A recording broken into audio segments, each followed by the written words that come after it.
வணக்கம். 196வது அஞ்ஞான கிறுக்கன் பகுதி இது. இது வந்து நம்ம ராஜகோபாலாச்சாரியோடைய ஒரு புகழ் வாய்ந்த பாட்டு என்னென்னா, இந்த குறை ஒன்றுமில்லை மறைமூர்த்தி கண்ணா அப்படின்ற ஒரு பாட்டு வந்து ராஜகோபாலாச்சாரி எழுதின ஒரு பாட்டு.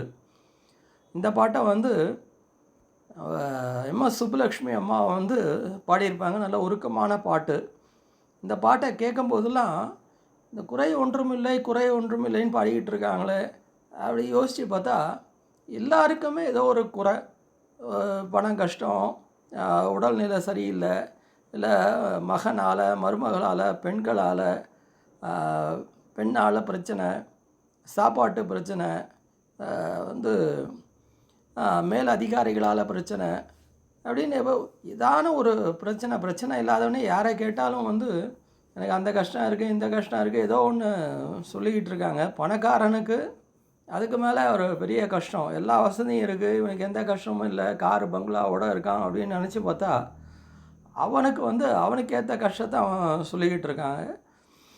அப்போது இந்த குறை ஒன்றும் இல்லை ஒரு ஏன் சொன்னார் அப்படின்னு யோசிக்கும்போது என்ன, அவர் வந்து அவசர கதியில் சொல்லிட்டாரா, இல்லை வந்து என்னத்துக்காக அந்த ஒரு பாட்டை பாடினார் அப்படின்னு சொல்லும்போது, இந்த சைக்காலஜிஸ்ட் அவங்கெல்லாம் என்ன சொல்கிறாங்கன்னா, இல்லைன்னு சொல்லிக்கிட்டு இருந்தால் ஒரு பிரச்சனை இல்லாமல் போயிடும், இல்லை பெரிய அளவில் அந்த பிரச்சனை தெரியாது, ஒரு பாசிட்டிவ் திங்கிங் இருந்தால் அந்த பிரச்சனை வந்து பெரிய பாதிப்புகளை நம்மளை ஏற்படுத்தாது அப்படின்ற ஒரு கருத்தை வந்து அவங்க சொல்கிறாங்க. ஏன்னா பிரச்சனை நினச்சிக்கிட்டு இருந்தால் உடம்புல இருக்கிற அந்த நோய் எதிர்ப்பு சக்தி குறைஞ்சிடும், அதுக்கு தீர்வு வந்து நமக்கு தோணாது. அதனால் வந்து அந்த பிரச்சனையை பெருசாக பார்க்காதீங்க. இதே வந்து கண்ணதாசன் வந்து அவருடைய ஒரு பாடலில் வந்து உனக்கும் கீழே உள்ளவர் கோடி நினைத்து பார்த்து நிம்மதி தேடு அப்படின்ற மாதிரி கண்ணதாசன் கூட ஒரு வரியை சொல்லியிருக்கார். அப்போது பிரச்சனை இல்லாதவர்களே யாரும் கிடையாது அப்படின்ற ஒரு கருத்தை வந்து ராஜாஜிக்கு தெரியாமல் இல்லை, அவருக்கு தெரிஞ்சுக்கிட்டே தான் இந்த குறை ஒன்றும் இல்லை அப்படின்ற ஒரு பாட்டை எழுதியிருப்பாரோ அப்படின்னு எனக்கு ஒரு எண்ணம் தோணிச்சு. அதாவது இந்த குறையை பெருசுப்படுத்தாமல் ஒன்றா நமக்கு கீழே இருக்கிறவங்கள நினச்சி பார்க்கணும், இல்லை வந்து இதை வந்து பெருசாக எடுத்தாமல் கடந்து போயிடணும்.